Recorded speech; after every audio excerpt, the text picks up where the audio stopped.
नमस्कार दोस्तों, मैं अंकुर उपाध्याय स्वागत करता हूं आप सभी का आपके अपने YouTube channel share market analysis में। पूरे बाजार में अचानक से यू टर्न आ गया है।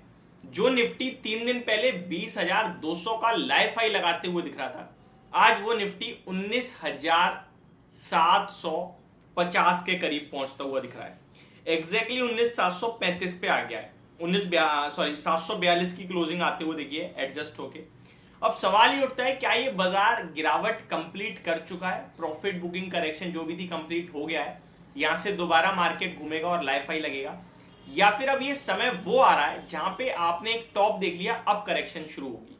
दोनों इन चीजों को समझने की कोशिश करते हैं और स्टॉक्स के नाम भी डिस्कस करता हूं। शुरू करते हैं बिना किसी देरी के। अगर मार्केट की बात की जाए तो मार्केट में अभी तक ऐसा कोई बड़ा संकेत आया नहीं है कि टॉप बन गया है और अब प्रॉफिट बुकिंग आएगी या करेक्शन आएगी। मार्केट के हालात बिगड़ रहे हैं, जो तेजी आपने देख ली दैट्स इट। लेकिन कुछ स्टॉक्स अपने हाई से जरूर बहुत पीछे हो गए हैं, और वो स्टॉक्स बहुत पीछे हो गए हैं जिन्होंने रिसेंटली बड़ी तेजी दिखाई है। अगर मैं बात करूं आपके लिए आरवीएनएल के बारे में, तो 200 रुपए का हाई लगाया स्टॉक ने, अभी 150-55 पे आ गया, 20-22% करेक्ट हो गया है। जिस दिन रेलवे फोकस में आएगा दोबारा, उस दिन दोबारा से एक ही दिन में 10-15% भागेगा और वहीं पहुंच जाएगा। बट अभी आप देखोगे तो ऊपर से बहुत नीचे दिख रहा है, ये फैक्ट है। और यही स्टॉक मार्केट की खूबसूरती है, और यही स्टॉक मार्केट में मतलब जो लोग पुराने हैं वो यहीं बच जाते हैं और जो नए आते हैं वो यहीं फंस जाते हैं। जिसने 150 पे लिया, 170 पे लिया, 190 पे लिया, सबने पैसा बनाया सेम डे, लेकिन एट द एंड अभी उनका पैसा जो बना था वो भी चला गया, ऑलमोस्ट लॉस में आ रहे हैं। अब क्या करें, अब कंफ्यूज हो रहे हैं। तो इन सारी चीजों को समझने की, जानने की कोशिश करते हैं।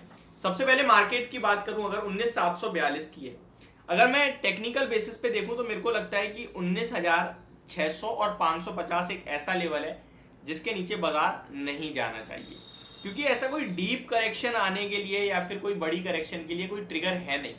फेड की जो कमेंट्री थी, जो पॉलिसी थी, वो डेफिनेटली नेगेटिव है, बट ठीक है, उसके लिए हमने गिरावट दिखा दी 2.5% की, दैट्स इट। हमारी अपनी तो प्रॉब्लम है नहीं, प्रॉब्लम अमेरिका की है। हम लोगों ने 2.5% का करेक्शन दे दिया, बहुत है हमारे हिसाब से, मेरे को लगता है। तो अब यहां से आपको ज्यादा शॉर्ट साइड पे नहीं रहना चाहिए, और आज ऊपर ना जाने का एक सवाल ये भी होता है कि भाई कोई रिकवरी भी नहीं आई। तो आज एक्सपायरी थी निफ्टी की, वो वैसे ही नहीं आनी थी। कल की गिरावट को लीड करके आपका एचडीएफसी बैंक, जहां 3 ब्रोकरेज हाउसेस ने एक साथ डाउनग्रेड कर दिया एनालिस्ट मीट के बाद, तो वो एक ट्रिगर बना था गिरावट का। आज फेड पॉलिसी बन गई। अब सारे ट्रिगर आपके खत्म हो गए हैं। अब बाजार में गिरावट के लिए आपको बिकवाली चाहिए, और बिकवाली हो रही है, बट रिटेल कैटेगरी कहां तैयार है अभी बेचने के लिए? वो तो बाइंग में लगे पड़े हैं, पैसा दबा के लगा रहे हैं बाजार में, तो वो बाजार को नहीं गिरने देंगे। तो मेरे को लगता है अब यहाँ पे क्वालिटी चुनिंदा शेयर्स में बाय ऑन डिप्स की स्ट्रेटेजी बनानी चाहिए।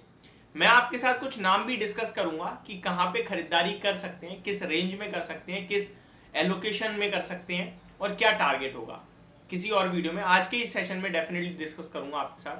लेकिन अभी मैं ये कहूंगा कि जिन्होंने अभी तक नहीं बेचा था, अब बेचने का समय नहीं है। अब आप अपने स्टॉक को होल्ड करो, वो बेटर ऑप्शन है। टेक्निकल बेसिस पे देखोगे तो निफ्टी में तेजी शुरू हुई थी 17,000 से, या फिर आप एग्जैक्टली देखो तो 24 मार्च 2023 16,950 के ऊपर बाजार निकला। वन साइडेड हायर हाइज लगे और टॉप बनाया मार्केट ने 19,990 का। वहां से करेक्शन शुरू हुई और इस करेक्शन में लो लगा 19,300-150 के करीब का।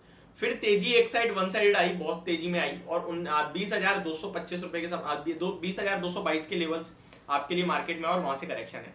तो पहला लेवल तो सपोर्ट का निकल के आ रहा है 19,950, और दूसरा 19,150 या फिर 300 क्लोजिंग बेसिस का जो भी है, अगर सीरीज का लो वो रख सकते हैं आप। उसके नीचे बाजार जाना नहीं चाहिए, और उसके नीचे जा रहा है देन डेफिनेटली एक प्रॉब्लम का विषय है। बट अभी ऐसा कोई ट्रिगर दिख नहीं रहा, तो उसके बारे में बात नहीं करनी चाहिए।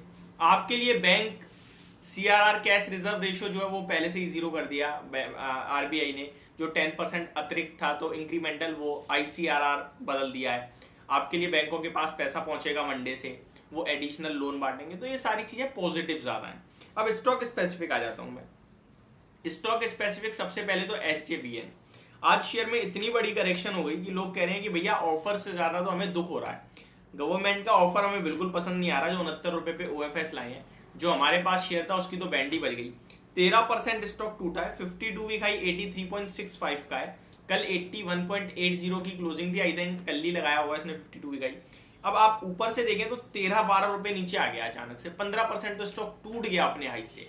अब ओएफएस में किसकी हिम्मत होगी, 69 रुपए का ओएफएस 71 रुपए पे चल रहा है, कोई लगाने को तैयार नहीं होगा। कल रिटेल कैटेगरी खुलेगी, आज सब्सक्रिप्शन क्या आया वो देख के पता चली जाएगा। तो ये स्टॉक एक तो खा गया पैसा 15-20%, बट 23 को दोबारा सैटरडे परसों बोर्ड मीटिंग है फंड रेजिंग को लेकर। एनएचपीसी 57 का आई 52 वीक पे आ गया है, 5% गिरा है। यूको बैंक 5% गिरा है। अनुरस रसायन में गिरावट आई है आज। तो ये जो गिरावट वाले शेयर्स है ना, ये भागे भी बहुत तेजी से, एक बात हमें दिखनी चाहिए। तो यहाँ अभी मेरे हिसाब से फ्रेश बाइंग तो नहीं करनी चाहिए। फ्रेश बाइंग बहुत सोच समझ के करना है। इस मार्केट में पैसा बुरी तरीके से फंस रहा है, पैसा बनाने से ज्यादा बचाने पे ध्यान देना, मैं दोबारा कह रहा हूँ। तो ये मेरी तरफ से आपके लिए पूरी वीडियो थी। होप आपको समझ ऑप्शन दोनों आई होगी। Thank you so much for watching this video. Have a great day guys.